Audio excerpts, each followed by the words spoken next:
agar kalbu kita bangun. Apa yang kita kejar di dunia ini semuanya sia-sia. Tentang bagaimana manusia harus menerima takdir. Assalamualaikum warahmatullahi wabarakatuh.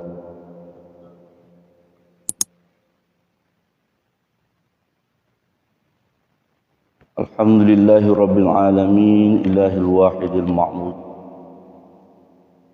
Wassalatu wassalamu ala sayyidina Muhammadin sirril hayatil wujud wassababil a'zami likulli mawjud. Salatan tusabbitu fil qalbil iman wa tuhaffidunil Qur'an wa tufahhimunu minhul ayat wa tabtahu li biha nurul jannati wa nurun naimi wa nurun nadiri ila wajhikal karim wa ala alihi wa ashabihi ajmain, amma ba'd. Yang kami hormati, kami muliakan para ustadz, para kiai serta sesepuh Masjid An-Nur yang mudah-mudahan diampuni, diberkahi, dirahmati oleh Allah kita semua hadirin jamaah salat subuh. Melanjutkan pembahasan kita di minggu yang lalu. Kali ini kita memasuki bab fi bayani radil insan ila asfalis safilin, tentang turunnya manusia ke alam yang paling bawah. Ini di pasal kedua kitab Sirrul Asrar. Ini penjelasannya agak sedikit abstrak, tapi kita mencoba mendekati pembahasan lebih ringkas. Kita bacakan dulu. Lamma khalaqallahu ta'ala ruhul qudsi fi ahsani taqwim fi alamil lahut fa arada ay yarudduhu ilal asfali li ziyadatil unsiyah wal qurbiyah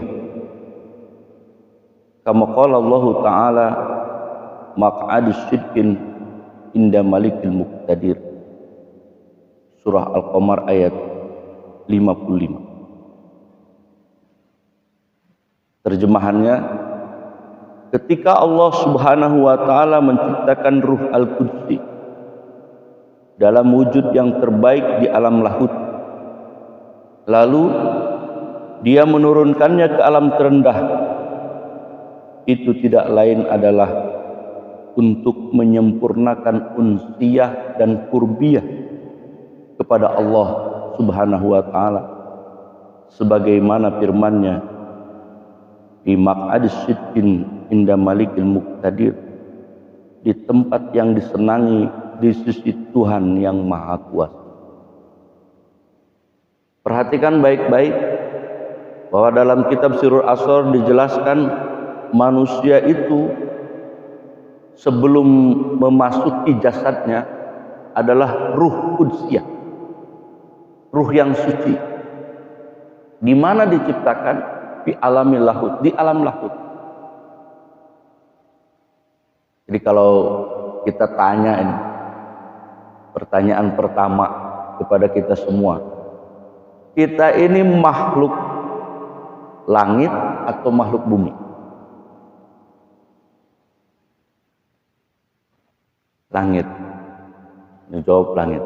Bagi yang sudah tahu. Tapi bagi yang belum tahu, maka agak bingung ini pertanyaan ini. Pak Ustadz ini waras nggak nih nanya? Kok ditanya pula, sudah tahu kita ini di bumi. Ditanya pula kenapa makhluk bumi atau makhluk langit. Bentar, kita jawab dengan apa? Kalau ada teman kita, saudara kita, tetangga kita meninggal, apa yang kita ucapkan? Inna lillahi, sesungguhnya asalnya dari Allah, atau li di situ milik Allah asalnya. Lillahi, asalnya dari Allah. Wa inna ilaihi raji'un, dan sesungguhnya dia kembali ke Allah. Berarti bukan di sini Pak kita ini. Kita ini adalah makhluk yang berasal dari Allah, kembali lagi kepada Allah. Nah, kadang-kadang kita mengucapkan ucapan innalillahi wa inna ilaihi rajiun itu sambil lalu terkejut saja lihat orang lain balik lagi tuh kepada. Giliran kita ditanya, itu nggak akan berlaku dengan kita itu. Innalillahi wa inna ilaihi rajiun itu bagi orang lain, bagi kita gampang saja kita mengucapkan. Disuruh kita kembali, takut, nggak mau kita kembali. Kemudian penjelasan dalam surah Asra ini sangat jelas. Di mana tempatnya? Maq'adus sidqin inda malikil muqtadir. Di tempat yang kita senangi di sisi Allah Subhanahu wa taala. Maka dalam surah Asrar ini Syekh Abdul Qadir Al-Jailani mengungkapkan bahwa alam-alam ini berlapis-lapis. Di lapis pertama, tempat yang paling tinggi disebut dengan alam lahut, alam ketuhanan, di mana ruh kita semua diciptakan di sana.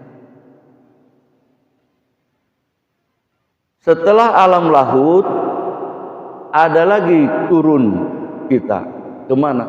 Ke alam yang disebut dengan alam jabarut. Di sini alam jabarut ini disebut juga dengan alam, kalau tadi alam lahut disebut alam ketuhanan, maka alam jabarut ini adalah alam kemahakuasaan.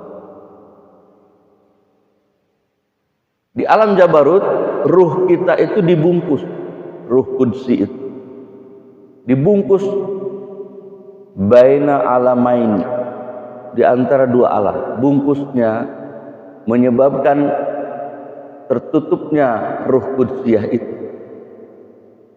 Di alam jabarut ruh qudsiyah dibungkus dan namanya menjadi ruh sultani.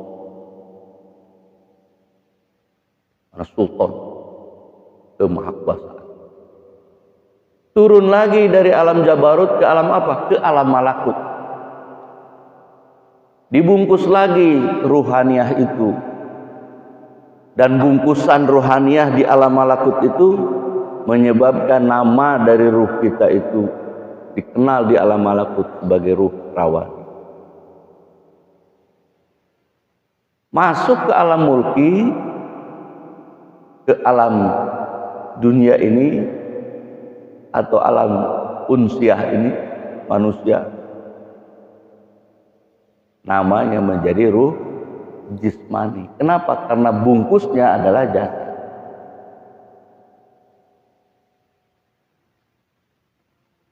Bungkusnya jasad. Nanti gimana proses selanjutnya? Asfala safilin, kita kan turun nih ke tempat yang paling rendah, malik mulki. Di dunia ini kan tempat paling rendah dunia. Lalu kemudian bagaimana perjalanan pulangnya kita? Perjalanan pulang naik nanti ke alam malakut. Sebagaimana kita turun dari alam malakut ke alam mulki.